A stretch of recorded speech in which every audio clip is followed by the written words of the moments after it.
Hi everyone, Assalamu alaikum. This is Noreen and the Noreen Stories Industry and Travel এ আপনাদের সবাইকে স্বাগতম।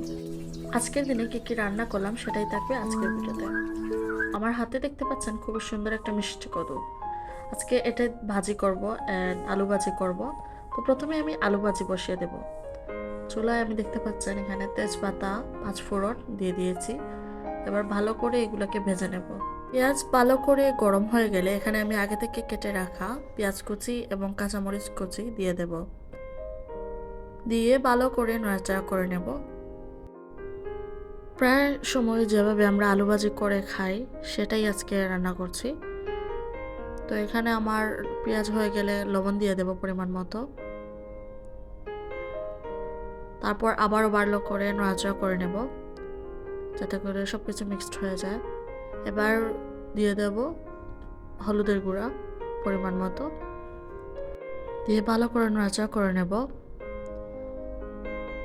পেঁয়াজ একটু ভাজা হয়ে গেলে এখানে আমি অ্যাড করে নেব ফ্রোজেন ধনেপাতা। ফ্রোজেন ধনিয়া পাতা অ্যাড করে নিয়েছি। এবার ভালো করে নাড়াচাড়া করে আমি দিয়ে দেব কেটে ধুয়ে পরিষ্কার করে রাখা আলুগুলো।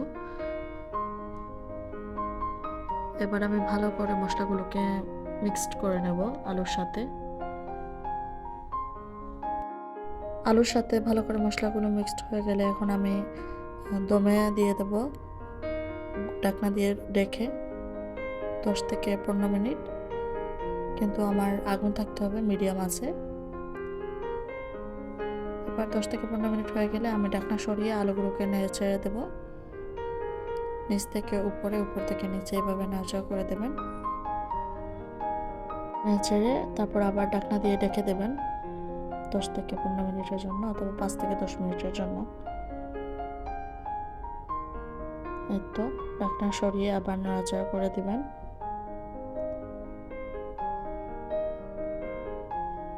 তারপর আবার অফ করে দেবেন। এবার আমি এটা অন্য চুলায় নিয়ে আমি এখানে বসিয়ে দেব মিষ্টি কুমড়ো ভাজি। তো এখানে আমি প্রথমে আস্ত জিরে দিয়ে দিলাম, তারপর একটা তেজপাতা দিয়ে দেবেন ঘ্রাণের জন্য। আমার তেলটা ভালো করে গরম হয়ে গেলে এখানে আমি আমার আগে থেকে কেটে রাখা পেঁয়াজ এবং কাঁচামরিচ কুচি দিয়ে দেব।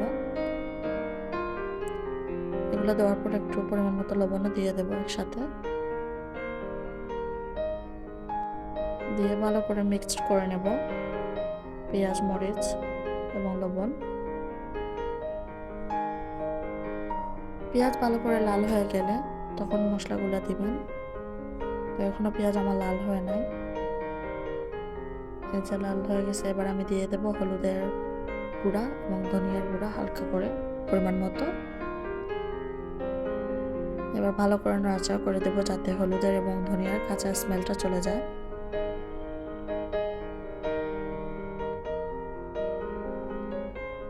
আর একটু নাড়াচাড়া করতে হবে যাতে করে আমার নিচে পুড়ে না যায়। এখানে আমি ফ্রোজেন ধনেপাতা দিয়ে দেব। ফ্রোজেন ধনেপাতা দিয়ে ভালো করে নাড়াচাড়া করে নেব। আমার মশলাগুলো ভালো করে কষানো হয়ে গেলে এবার আমি দিয়ে দেবো কেটে ধুয়ে রাখা মিষ্টি কুমড়াগুলো। এটা দেখতে খুবই সুন্দর ছিল। তারপরে এগুলো সব কিছু দিয়ে ভালো করে মিক্সড করে নেব মশলার সাথে। এখন আমি ঢাকনা দিয়ে ঢেকে দেব 10 থেকে 15 মিনিট। তারপর ভালো করে নাড়াচাড়া করে দেব ঢাকনা সরিয়ে। এরকম ঢাকনা সরিয়ে নাড়াচাড়া করে দেবেন। এক পাশ হয়ে গেলে অন্য পাশ হয়ে যাবে। আলু ভাজি ঢাকনা সরিয়ে আমি এপিট করে নাড়াচাড়া করে দেব। আমার আলু ভাজি কিন্তু হয়ে গিয়েছে অলমোস্ট। এবার উপর দিয়ে আবারও একটু কাঁচামরিচ দিয়ে দেব। কাঁচামরিচের স্মেলটা আমার অনেক ভালো লাগে। এই যে পারফেক্টলি আমার আলু সিদ্ধ হয়ে গেছে। আলু সিদ্ধ হয়েছে কিনা এইভাবে এক দুটো আলু ভেঙে দেখবেন। এই যে পারফেক্টলি আমার আলু ভাজি হয়ে গেছে। এবার আমার কদু ভাজিকে আমি লাস্ট নাড়াচাড়া করে দিচ্ছি। এখন আমার কদু হয়ে গিয়েছিল পারফেক্টলি। একদম ঢাকনা দিয়ে গুঁড়ে আমি চুলা থেকে নামিয়ে নেব। বাইরে বের হয়ে দেখি প্রচুর পরিমাণে বৃষ্টি হচ্ছিল। আকাশ আর আবহাওয়ার অবস্থা খুবই সুন্দর ছিল, মাশাআল্লাহ। এই সময় ভাজা পোড়া আইটেম হলে খুবই মজার হতো, বাট এগুলো তো এখন করা সম্ভব না। তাই বাসায় থাকা চিকেন দিয়ে বাসার মতো করেই আমি তৈরি করেছিলাম, মানে আমি আমার মতো করে তৈরি করেছিলাম বারবিকিউ। এখানে বাসায় থাকা সব ধরনের মশলা আমি ইউজ করেছি ঘরোয়া উপকরণগুলো দিয়েই। তারপর এখানে আমি জাস্ট 4 ধরনের সস ইউজ করেছি: tomato sauce, soya sauce, ginger একটা সস ছিল এটা, তারপর ধনিয়ার সস, এগুলো দিয়ে তারপর বারবিকিউ মশলাটাও আমি ইউজ করেছি এখানে। সব ধরনের মশলা দিয়ে তারপর ভালো করে মেখে মাংসটাকে আমি ফ্রোজেন করে রেখে দেবো আধা ঘন্টার জন্য। আর এদিকে আমি গাজর, টমেটো আমি কেটে নিয়েছি, আর ফ্রোজেন ছিল আমার বরবটি, তো এগুলোও ভাজি করব। আধা ঘন্টা পরে আমি মাংসটাকে ভাজতে আসছি। এই যে আমার প্যানের মধ্যে কিছুটা তেল দিয়ে দিলাম, এখানে আমি অলিভ অয়েল তেল ইউজ করেছি। তারপর বাটার একটু দেবো, বাটারের পরিমাণটা একটু, কারণ আমাদের বাসার অনেকে বাটার পছন্দ করেন না। প্যান গরম হয়ে গেলে আমার এখানে দিয়ে দেব আগে থেকে ফ্রোজেন বরবটিগুলো। আমি বরবটি দিয়ে ভালো করে নাড়াচাড়া করে নেব। আর এই বরবটির কাঁচা গন্ধ স্মেলটার জন্য আমি এখানে আলাদা করে একটু লবণ অ্যান্ড কালো গোলমরিচের গুঁড়া হালকা করে দিয়ে দেব, যেন তার কাঁচা স্মেলটা চলে যায়। তো আমি এখানে ভালো করে এগুলো সব কিছু মিক্স করে ভেজে নিচ্ছি অ্যান্ড ঢাকনা দিয়ে গুঁড়ে দিয়ে দেবো 5 মিনিটের জন্য। তারপর ঢাকনা সরিয়ে ভাজা করে নিয়েছি। এই তো আমার বরবটিগুলো ভাজা হয়ে গেছে। ভাজা হয়ে গেলে আমি বরবটিগুলোকে এক পাশ করে দিয়ে এখানে আমি দিয়ে দেবো আগে থেকে কাটা গাজরগুলো দিয়ে আমি ভালো করে নাড়াচাড়া করে নেব, যাতে করে আমার গাজর ভালো করে ভাজা হয়ে যায়।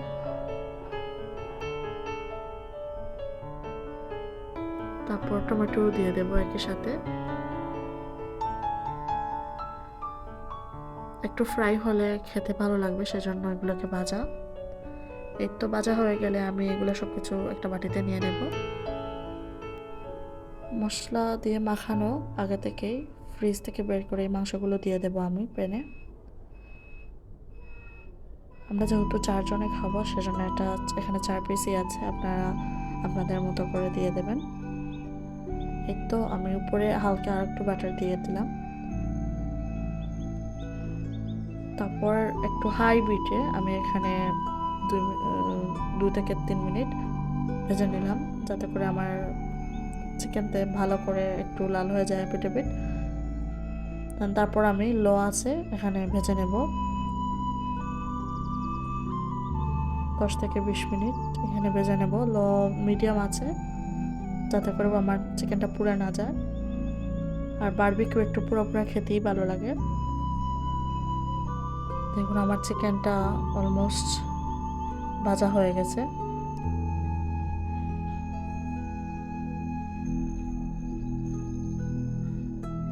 ভালো করে ভাজা হয়ে গেলে আমার চিকেনটা আমি নামিয়ে নেব। তারপর যেহেতু আমরা রুটি খাবো, সেজন্য আমি রুটিগুলোকে ভেজে নিলাম।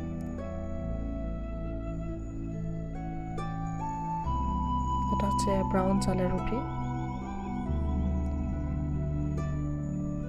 তারপরে তো আলহামদুলিল্লাহ আমার সব কিছু হয়ে গেছে। এই যে বরবটি ভাজা অ্যান্ড চিকেন বারবিকিউ একটু পুরো করেছিলাম, আলহামদুলিল্লাহ খেতে অনেক ভালো হয়েছিল। এখনো পর্যন্ত বাইরে বৃষ্টি হচ্ছিল, এই দেখেন। সবাই ভালো থাকবেন, সুস্থ থাকবেন, আল্লাহ হাফেজ।